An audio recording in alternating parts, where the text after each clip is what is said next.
Le 22 mai, le président de la République va présenter son programme pour les banlieues populaires et les 6 millions d'habitants qui vivent dans ces quartiers. Lors de l'appel de Grigny, des élus, des associations et des citoyens avaient tiré la sonnette d'alarme sur la situation des quartiers prioritaires.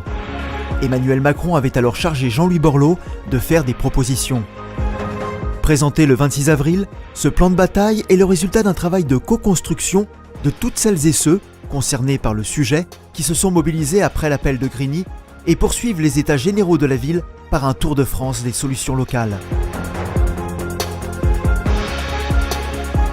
Le plan présenté par Jean-Louis Borloo contient 19 mesures dans de nombreux domaines pour ramener l'égalité républicaine sur tous les territoires.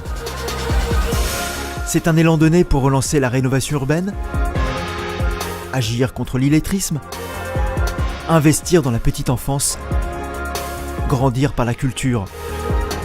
Il prévoit les moyens de développer la formation et l'emploi, de lutter contre les discriminations, agir pour la sécurité et la justice, de créer une cour pour garantir l'équité entre les territoires, non seulement pour les banlieues, mais aussi pour les territoires ruraux et d'outre-mer. Toutes ces mesures sont d'autant plus indispensables que la banlieue est loin de bénéficier d'un traitement de faveur. Bien au contraire. Les communes des quartiers prioritaires disposent de 30% de capacité financière en moins, alors que leurs taux d'imposition sont 2 fois plus élevés. Dans le même temps, leurs besoins sont 30% supérieurs. Comme dans les écoles où ces villes populaires accueillent plus d'enfants sans compensation financière. Alors oui, ces mesures sont justes, elles vont nécessiter de l'argent, mais pas de moyens supplémentaires, car les sommes pour financer ces mesures existent déjà. Prenons 2 exemples.